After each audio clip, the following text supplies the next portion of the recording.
बिस्मिल्लाहिर्रहमानिर्रहीम। अस्सलाम वालेकुम डियर स्टूडेंट्स, मैं हूं गुलाम उत्साह, आपका फिजिक्स टीचर। बेटा, पार्ट 1 के अंदर हमने डिस्कस किया था वेटलेसनेस के बारे में, बहुत अच्छी तरह डिस्कस किया था।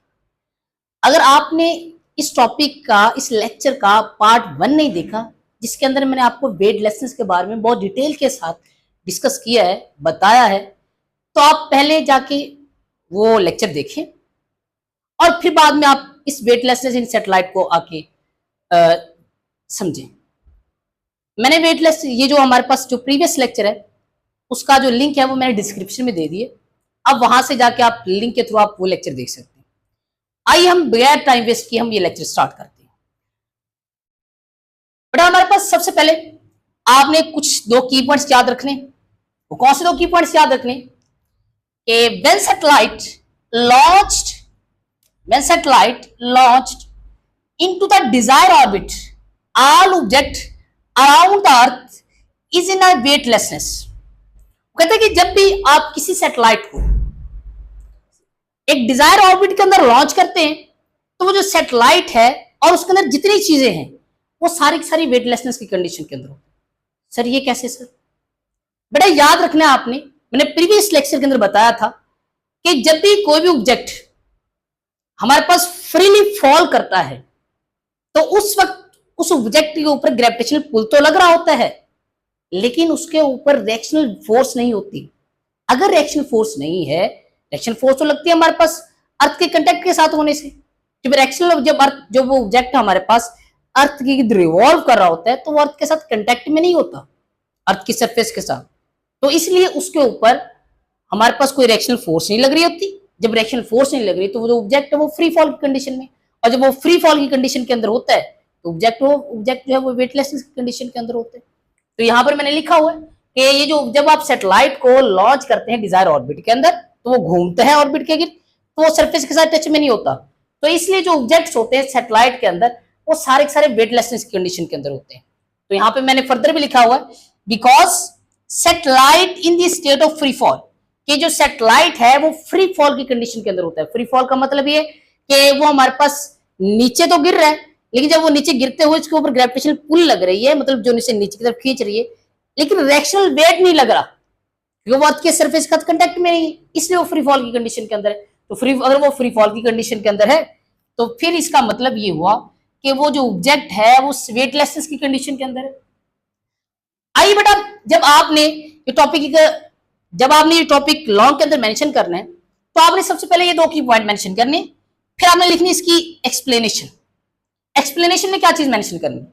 आपने कंसीडर करना है कि लेट्स सपोज आपके पास एक सैटेलाइट है और उस सैटेलाइट का जो मैस है वो हमारे पास है कैपिटल एम। तो यहां पर मैंने यही मेंशन किया हुआ है, consider a satellite of a mass M. एक सैटेलाइट है जिसका मैस एम है, रिवॉल्विंग इन द ऑर्बिट। वो सैटेलाइट जिस ऑर्बिट के अंदर रिवॉल्व कर रहा है उस ऑर्बिट का जो रेडियस है वो मेरे पास स्मॉल आर है, around Earth and a body of mass M inside the satellite. एक बॉडी है जो कि सैटेलाइट के अंदर मौजूद है और उस बॉडी को मैंने सैटेलाइट के साथ, सैटेलाइट की जो हमारे पास सीलिंग है उसके साथ मैंने सस्पेंड किया हुआ है, और उस बॉडी का जो मैस है वो स्मॉल एम है, suspended by spring balance. Mean कि ये बॉडी है, इसको आपने सैटेलाइट की सीलिंग के साथ एक स्प्रिंग बैलेंस का लटकाया हुआ है। और याद रखिएगा इस केस के अंदर इस बॉडी जो बॉडी इस सैटेलाइट के अंदर मौजूद है उसका mass small M, capital M mass of satellite, और स्मॉल एम वो बॉडी जो सैटेलाइट के अंदर स्प्रिंग बैलेंस के साथ लटकी हुई है। तो यहां पर मैंने मेंशन किया हुआ है a body of mass M inside the satellite, satellite के अंदर सस्पेंडेड बाय स्प्रिंग बैलेंस, जो बॉडी स्प्रिंग बैलेंस के साथ सस्पेंड की हुई है, from a ceiling of a satellite. Mean के सैटेलाइट की जो सीलिंग के साथ जो बॉडी सस्पेंड कर रही है उसके ऊपर एक्चुअली दो फोर्सेस लग रही हैं। अब कैसे दो फोर्सेस लग रही हैं? याद रखना बेटा कि जब हमारे पास इस सैटेलाइट इस ऑर्बिट के अंदर रिवॉल्व कर रहा होता है तो एक हमारे फोर्स है जो इसको अंदर की तरफ खींच रही है, जिसको हम ग्रेविटेशनल पुल कहेंगे। और आपको पता है कि हर एक्शन के साथ लगता है रिएक्शन, तो यहाँ पे जो रिएक्शनल फोर्स लग रही होगी वो हमारे पास क्या होगी? Fn, जिसे हम नॉर्मल फोर्स कह रहे हैं। और यहाँ पे एट अ टाइम इस बॉडी के ऊपर दो फोर्सेज लग रही, एक हमारे पास इसको टुवर्ड सेंटर ऑफ अर्थ खींच रही है और इस एक्शन का जो रिएक्शन है वो अपवर्ड लग रहा है जो कि नॉर्मल रिएक्शन फोर्स Fn। तो यहाँ पे मैं कह सकता हूं कि इस बॉडी के ऊपर जो दो फोर्सेस लग रही है वो एक वेट वाली फोर्स है, एक नॉर्मल फोर्स है। वेट फोर्स किस तरफ लग रही थी, एक्टिंग डाउनवर्ड, और जो नॉर्मल फोर्स है वो किस तरफ लग रही है, एक्टिंग अपवर्ड। अब हम चलते हैं इसकी मैथमेटिकल डेरिवेशन की तरफ। मैथमेटिकल डेरिवेशन में आपने क्या लिखना है, अब आपने याद रखना कि एक बॉडी एक ही है, स्मॉल एम, फोर्सेस दो लग रही हैं, तो फिर हम ये कह सकते हैं कि इसके ऊपर जो टोटल नेट फोर्स लग रही है, नेट फोर्स का मतलब ये है कि टोटल फोर्स, तो मैं यहां पे लिखता हूं एफ नेट, जिसके ऊपर जो नेट फोर्स लग रही है, नेट फोर्स होती है दो फोर्सेस का सम।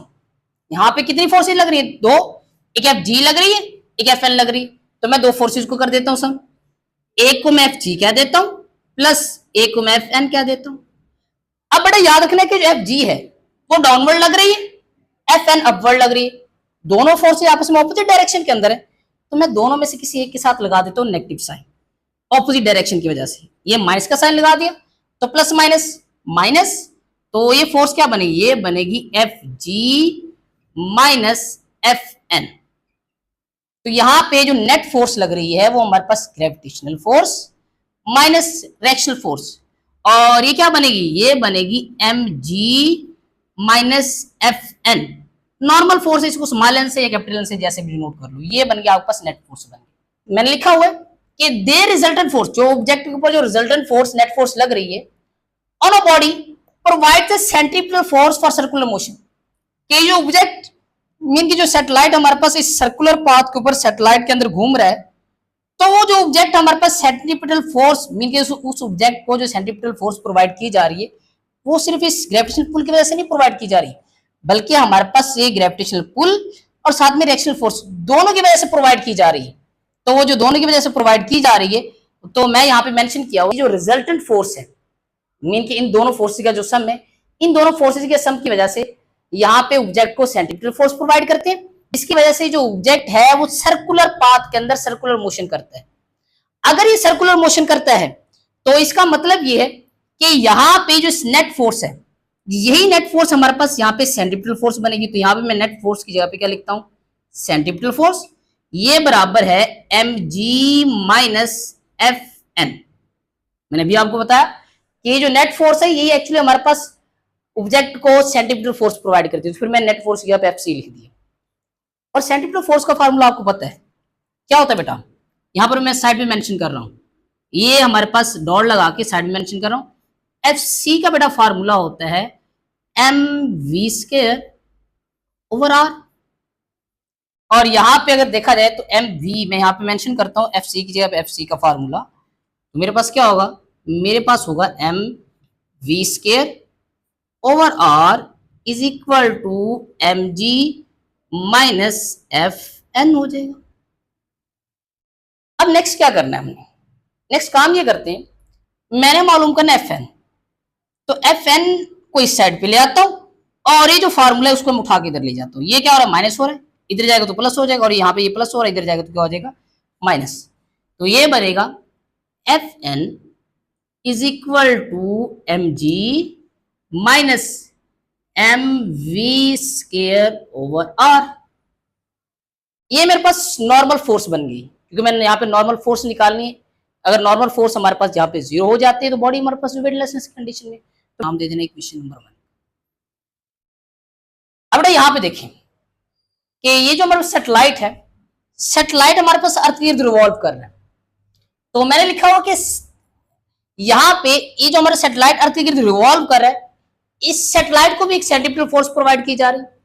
तो यहाँ पे लिखा होगा सेंट्रीपिटल फोर्स जो होती है वो यहाँ पे इस केस के अंदर जो सेंट्रीपिटल फोर्स है वो रिस्पॉन्सिबल है, इसलिए revolution of satellite of a mass m, ये जो सैटेलाइट है इसका जो हमारा मास m है, इसको रिवॉल्व करने के लिए हमारे पास सेंट्रीपिटल फोर्स जो होती है वो रिस्पॉन्सिबल होती है। लेकिन इस मास को जो सेंट्रीपिटल फोर्स प्रोवाइड करती है जो चीज, वो हमारे पास ग्रेविटेशनल फोर्स प्रोवाइड करती है।